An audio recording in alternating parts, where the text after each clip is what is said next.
has been swell. Welcome to another ASMRyGuy video.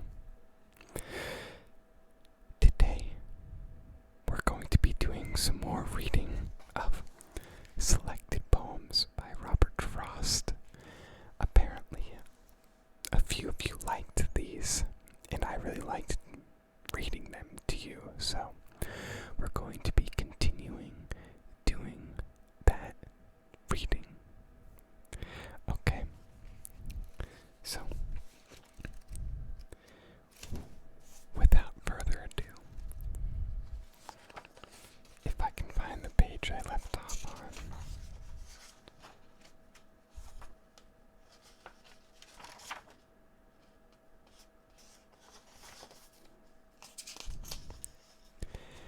I found the page.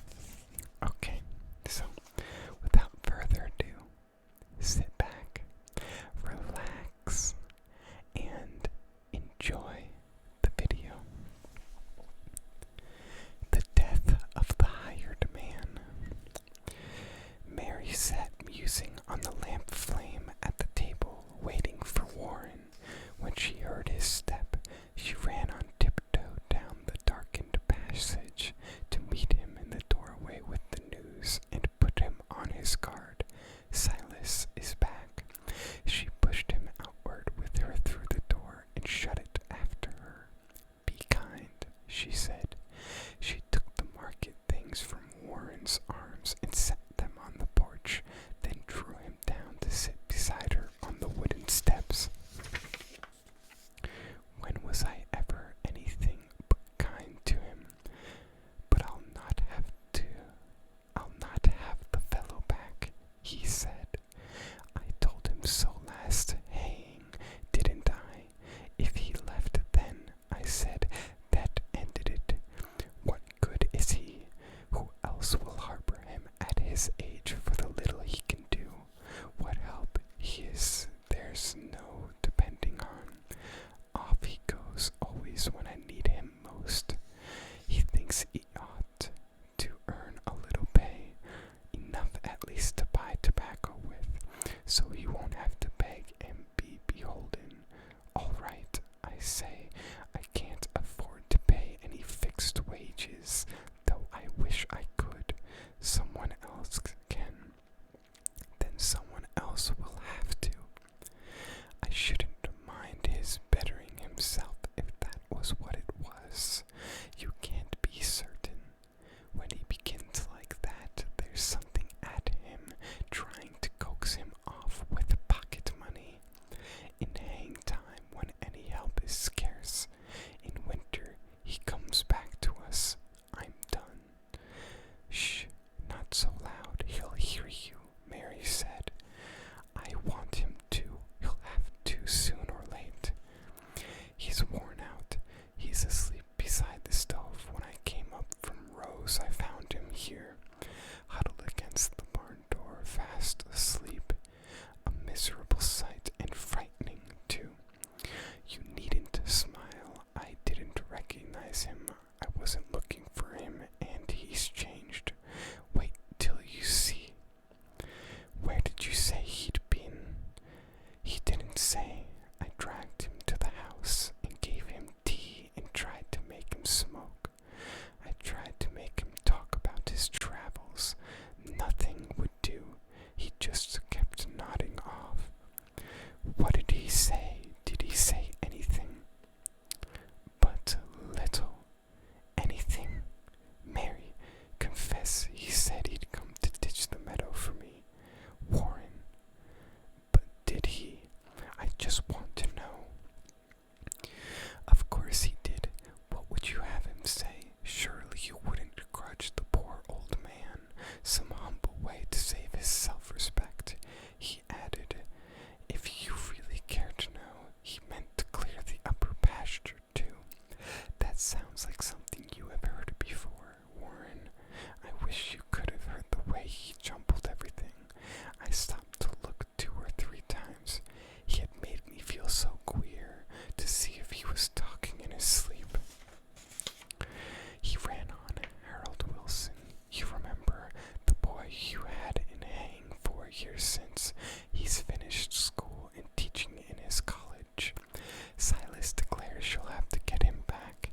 He says they two will make a team for work. Between them, they will lay this farm as smooth. The way he mixed that in with other things, he thinks young Wilson a likely lad, though daft on education. You know how they fought all through July under the blazing sun. Silas up on the cart to build up the load, Harold along beside to pitch it on. Yes, I took care to keep well out of earshot. Well, those days trouble Silas like a dream. You wouldn't think they would, how some things linger. Harold's young college boy's assurance piqued him. After so many years, he still keeps finding good arguments he seems he might have used. I sympathize. I know just how it feels to think of the right thing to say too late. Harold's associated in his mind with Latin. He asked me what I thought of Harold's saying he studied Latin like the violin because he liked it. That's an argument. He said he couldn't make the boy believe he could find water with the hazel prong, which showed how much good school had ever done him. He wanted to go over that, but most of all, he thinks if he could have another chance to teach him how to build a load of hay. I know that's Silas' one accomplishment. He bundles every forkful in its place and tags and numbers it for future reference, so he can find and easily dislodge it in the unloading. Silas does that well. He takes it out in bunches like big birds' nests. You never see him standing on the hay.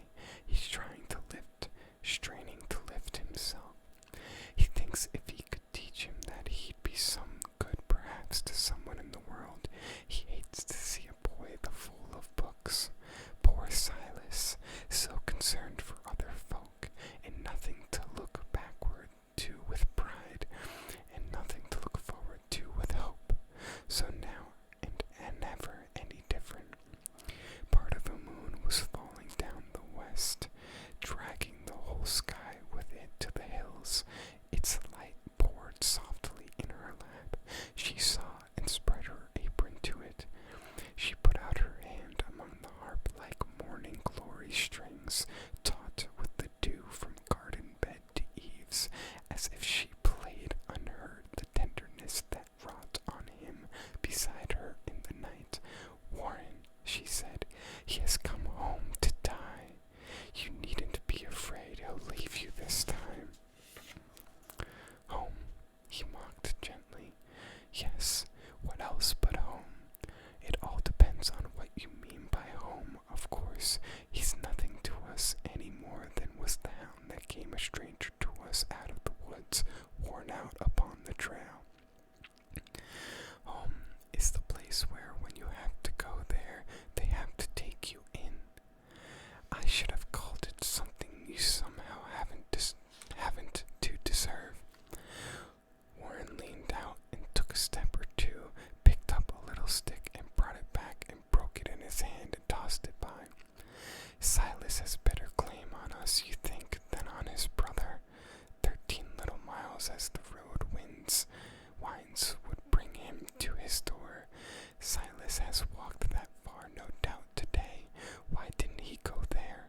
His brother's rich, a somebody director in the bank. He never told us that. We know it, though.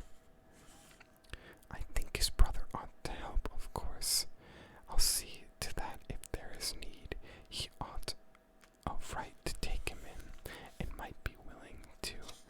He may be better than appearances, but have some pity on Silas. Do you think if he'd had any pride in claiming kin or anything he looked for from his brother, he'd keep so still about him all this time? I wonder what's between them.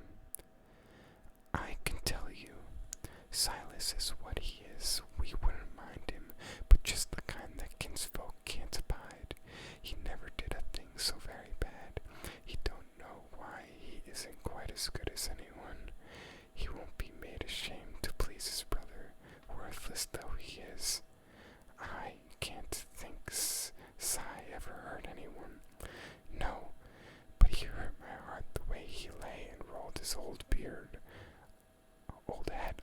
that sharp-edged chair back. He wouldn't let me put him on the lounge. You must go in and see what you can do. I made the bed up for him there tonight. You'll be surprised at him, how much he's broken. His working days are done, I'm sure of it. I'd not be in a hurry to say that. I haven't been. Go look, see for yourself. But Warren, please remember how it is. He's come to help you ditch the meadow. He has a plan. You mustn't laugh at him. He may not speak of it, and then he may. I'll sit and see if that small sailing cloud will hit or miss the moon. It hit the moon. Then there were three there, making a dim row. The moon, the little silver cloud, and she.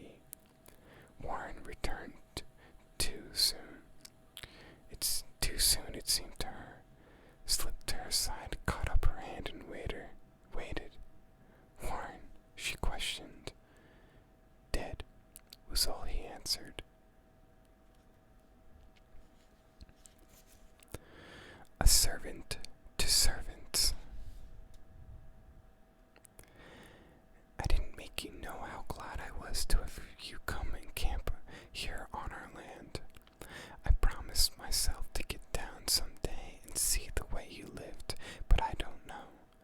With a house full of hungry men to feed, I guess you'd find. It seems to me I can't express my feelings any more than I can raise my voice or want to lift my hand. Oh, I can't lift it. Oh, I can lift it when I have to. Did ever you feel so? I hope you never. It's got so I don't even know for sure whether I am glad, sorry, or anything. There's nothing but a voice like left inside that seems to tell me how I ought to feel and would feel if I wasn't all gone wrong. You take the lake. I look and look at it. I see it's a fair, pretty sheet of water. I stand and make myself repeat out loud the advantages it has, so long and narrow, like a deep piece of some old running river cut short off at both ends. It lies 5 miles straight away through the mountain notch from the sink window where I wash the plates, and all our storms come up toward the house, drawing the slow waves whiter and whiter and whiter. It took my mind off donuts and soda biscuit to step outdoors and take the water dazzle at a sunny morning, or take the rising wind about my face and body through my wrapper. When a storm threatened from the dragon's den and a cold chill shivered across the lake, I see it's a fair, pretty sheet of water, our Willoughby. How did you hear of it? I expect, though, everyone's heard of it, in a book about ferns. Listen to that. You let things more like feathers regulate your going and coming, and you like it here. I can see how you might, but I don't know. It would be different if more people came, for then there would be business. As it is, the cottages Len built, sometimes we rent them, sometimes we don't. We've a good piece of shore that ought to be worth something and may yet, but I don't count on it as much as Len. He looks on the bright side of everything, including me. He thinks I'll be all right with doctoring, but it's not medicine. Lowe is the only doctor's dared to say so. It's rest I want. There, I have said it out. From cooking meals for hungry hired men and washing dishes after them, from doing things over and over.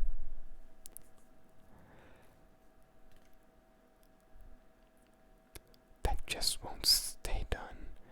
But good rights I ought not to have so much put on me. But there seems no other way. Len says one steady pull more ought to do it.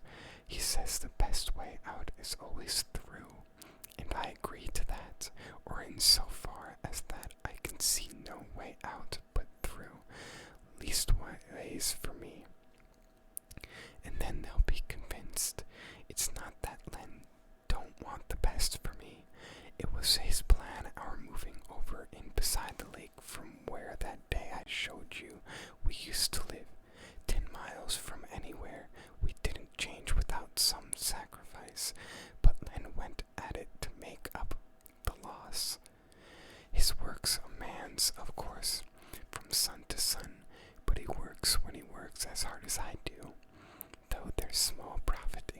comparisons.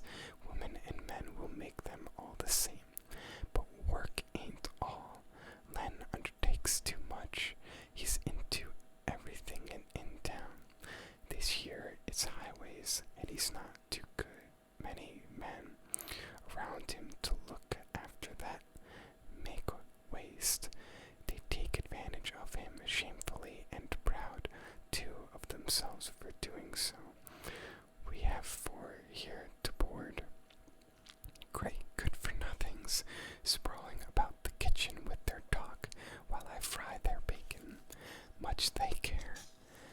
No more put out in what they do or say than if I wasn't in the room at all. Coming and going all the time they are. I don't learn what their names are, let alone their characters, or whether they are safe to have inside the house with doors unlocked. I'm not afraid of them, though, if they're not afraid of me. There's 2 can play at that. I have my fancies. It runs in the family. My father's brother wasn't right. They kept him locked up for years back there at the old farm. I've been away once, yes. I've been away the state asylum. I was prejudiced. I wouldn't have sent anyone of mine there. You know the old idea. The only asylum was the poorhouse, and those who could afford, rather than send their folks to such a place, kept them at home. And it does seem more human, but it's not so. The place is the asylum. There they have every means proper to do with, and you aren't darkening other people's lives worse than no good to them, and they no good to you in your condition. You can't know affection or the want of it in that state. I've heard too much of the old-fashioned way. My father's brother, he went mad quite young. Some thought he had been bitten by a dog because his violence took on the form of carrying his pillow in his teeth, but it's more likely he was crossed in love. Or so the story goes. It was some girl, anyway. All he talked about was love.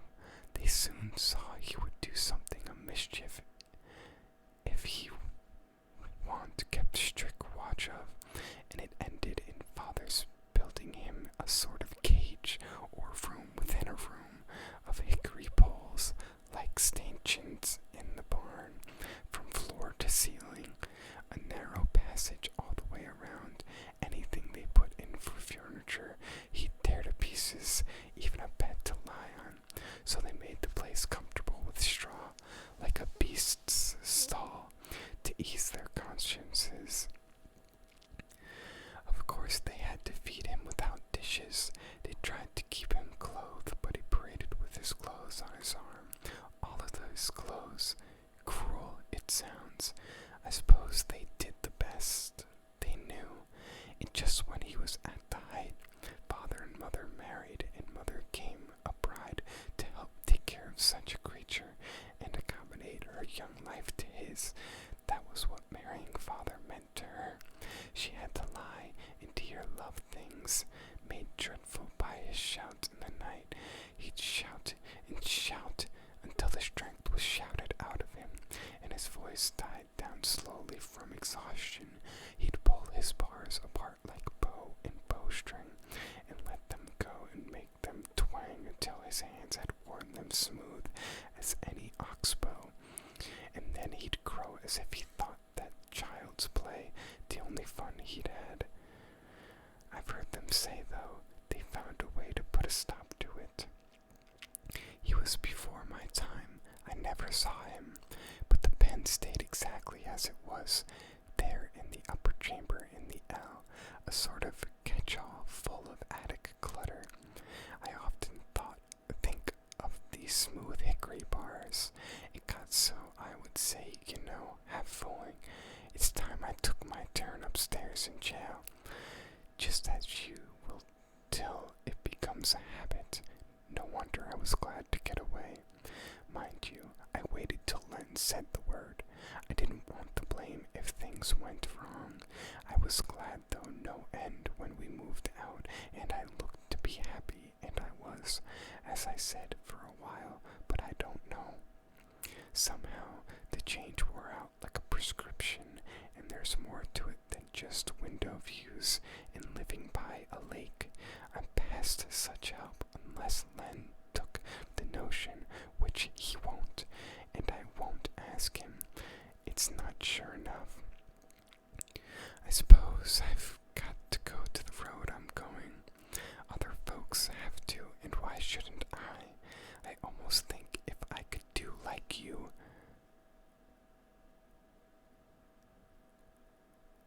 drop everything and live out on the ground, but it might be come night. I shouldn't like it, or a long rain. I should soon get enough and be glad of a good roof overhead. I've lain awake thinking of you, a warrant more than you have yourself some of these nights. The wonder was the tents weren't snatched away from over you as you lay in your beds. I haven't courage for a risk like that. Bless you, of course you're keeping me from my work. But the thing of it is, I need to be kept. There's work enough to do, there's always that. But behind's behind. The worst that you can do is set me back a little more behind. I shan't catch up in this world anyway. I'd rather you do not go unless you must.